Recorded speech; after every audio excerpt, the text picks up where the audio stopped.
Welcome to Fan for Racing Radio. I'm Fan for Racing Sharon, and joining me today is Jay Huseman. And we are here to review the NASCAR Xfinity Series race at Charlotte. So, Jay, your overall thoughts about this race?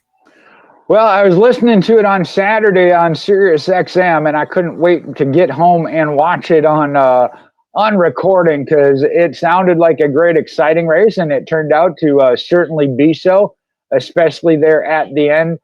A whole lot of things could have gone a lot of different ways just in those final few laps. So that, again, you can't ask for anything more exciting, in my opinion. No, it was a very exciting finish and an unexpected finish in some respects. William Byron, he scored a hometown Xfinity Series win at Charlotte Motor Speedway in overtime. Byron's long rally from a speeding penalty put the driver of the number 17 Hendrick Motorsports Chevrolet in victory lane and left the reigning NASCAR Xfinity Series champion Justin Allgaier absolutely heartbroken. Sweeping all three stages, the number 17 of William Byron won the BetMGM 300 Xfinity Series race at Charlotte Motor Speedway. He rebounded from a speeding penalty at the end of stage 2 and made a pass coming to the white flag in overtime to take over the lead for the final time. It's his first win since 2017, though he made just 10 starts since then.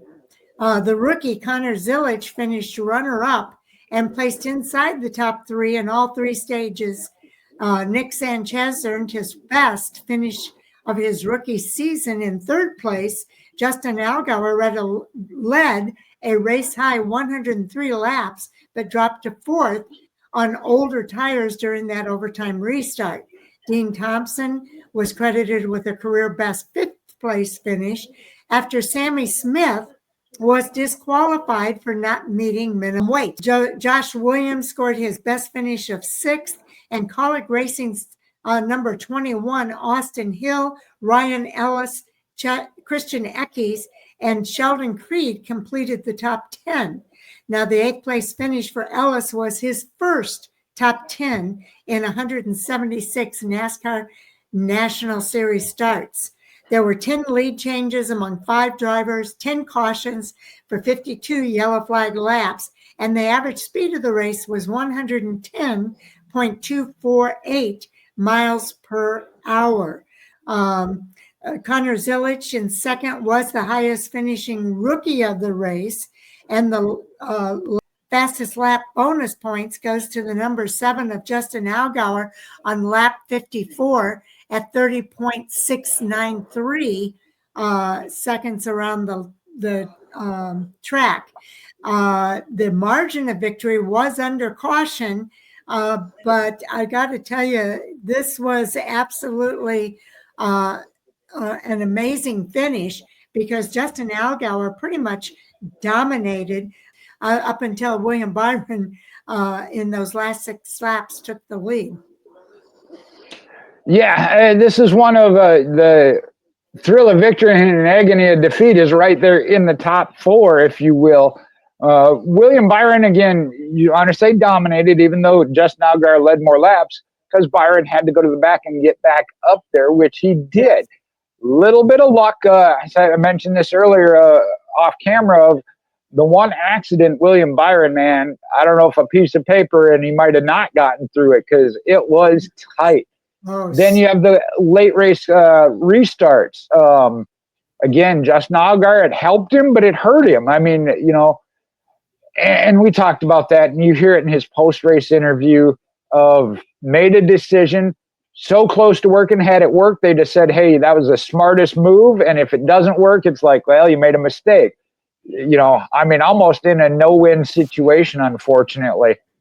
But just the top 5 even here, William Byron does get the win in a number 17 Hendrick Motorsports car. And I want to go back and look at the owner points of how that 17 is sitting, because that team been Granted, it's been with Cup drivers, Chase Elliott, Kyle Larson, dominant for a reason. But you had Connor Zilic, another one that was in there and maybe had a shot, was certainly mixing it. Just thrilled to see him back after his back injury at Talladega. And then Nick Sanchez, another rookie. I don't know if he quite had the shot he thought he did, but was in there, top 5 contending. Mentioned Justin Allgaier, slid back to 4th. Like I said, you can't even say it was the wrong decision because you don't know if you'd been the one to go back and get tires, what happens coming off pit road. And it was so close when it comes down to it. And then you mentioned Dean Thompson. He's actually the 3rd rookie by finishing 5th. That's, just amazing when you talk about that. But best career finish, as well as Ryan Ellis getting his first top 10 for that organization. So again, I just love the storylines within the race itself, whether it was a dominant victory or not. But I thought it was a great race all the way through. Yeah, we saw the mistakes. We saw the overcoming. Talk about championship teams and enduring it and making the best of it. And we saw that from a couple of these teams. And that was one I forgot to mention about Connor Zilic, the tire rub. It was smoking there at the end, whether or not that was going to cut the tire, just some great storylines to see play out. And then you got Christian Eckes, another rookie, and Sheldon Creed, who's been on a little bit of a slide, rounding out your top 10, and how that plays into the playoffs coming up. The heartbreak stories, real quick, for me anyway, obviously Justin Allgaier, but also then Ryan Sieg, as well as, Jeb Burton. Top 10 runs, very solid, and some things just didn't go well at the end, cutting their day and making it look like not a good race. Yes, it was very disappointing. There were 21 cars finishing on the lead lap, which is pretty cool. But there were some cars, we mentioned Sammy Smith having that disqualification, not meeting minimum weight. Then you had an engine issue for parts of Rex lap that took him out of the race on lap 52.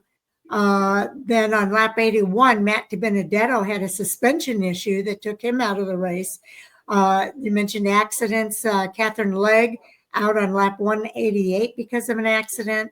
Kyle Sieg out on lap 194 along with Leland Honeyman because of an accident. Daniel Dye because of accidents. For Dye, it was lap 194. Taylor Gray finished in 30th. So from 30th to 21st, those drivers all finished a lap or more down in this race. But you mentioned Harrison Burton and Jeb Burton. They were running really well and actually, ran into incidents on the track that pushed them back into 19th and 20th place. So unfortunate for both of those drivers. Yeah, and you're right there. Harrison Burton, and that affects the point standings. We'll talk about in a little bit because that puts Burton, I believe, right on the cut line in jeopardy. And then the 2 rookies there, Taylor Gray, started on the pole, and Daniel Dye. Daniel Dye was another one. I think he may have been just outside the top 10, but another very solid run for the rookie. And that accident, I think, was a crew accident as the tire came off. Because the camera actually all of a sudden picked up a tire rolling along. They're like, where did that come from? And they panned to a car backed into the wall. They're like, I think we found where it came from. Yeah. A phantom tire rolling down the way there. But yeah, it was an exciting finish. You're always disappointed for the ones that had a bad day. But especially for Justin Allgaier in this particular race.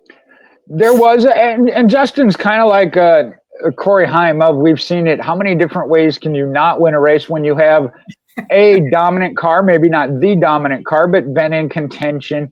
And I know this one's probably going to sting with Justin for a lot longer. He was trying to get to Victory Lane for his daughter's birthday. She said she wanted a birthday party in Victory Lane on Saturday, and it certainly could have happened, but that's part of racing. And this is one of those of whether it be self-inflicted or not, different teams had to overcome different things, get through some wrecks, but overall, like I said, to see 3 rookies in the top 5 with some career bests, all of that, again, amazing race. I just got to say, it was a great race all the way around. It definitely was. My favorite driver didn't win, but I still call it a great race. He ended up 15th, and with the season he's having, we'll have to go with that. William Sawalich started 6th, and I had high hopes because he started 6th, still ended up 15th. Yes, indeed. But I'll tell you what, as disappointing as that day was for Justin Allgaier, he still has a commanding lead in the series point standing. It is, and that's the one good thing you want to look back on. Again, it's the ultimate goal for the season is the championship. He is leading that right now by 72 points. He's got 2 wins and 4 stage wins for 14 playoff points. Little behind Austin Hill, 3 wins, 6 stages for a total of 21. Again, those 2 gobbling up those playoff points. The next highest I see is 7, couple of 6s, but the 2 of them certainly been taking their share. Sam Mayer in 3rd, no victory yet, but 1 stage win for a playoff point. Jesse Love with the win and a stage, that's 6. Brandon Jones, 1 win for 5. Connor Zilich, 1 win, almost had another one, but 2 stage wins for a total of 7 playoff points. Sam Mayer, the only one in the top 6 that doesn't have the victory. Then you got 7th place, Ryan Sieg, Carson Kavapel in 8th, Jeb Burton 9th, 10th is Sheldon Creed, Harrison Burton 11th, and Nick Sanchez in 12th. None of them with the victory. The one that has a victory, though, 13th, Sammy Smith. So that puts him back in. Sanchez is out by 3 points. Harrison Burton only has one of the sites I thought said 2. Here it's showing 3. But tight points battle there because Sammy Smith will elevate back up in with that victory. Just think of their season of that one. I don't feel as a heartbreak because if you did it yourself and didn't make weight, get DQ'd. Yeah, I don't have a lot of sympathy when it comes to that. Yes, especially not for a top organization. Yeah, they should know better. Oh yeah, I agree. I mean that's just bad. But mention the rookie pack, and they've been shuffling up amongst themselves. But Nick Sanchez right now leading that pack at 320 points. Taylor Gray at 303.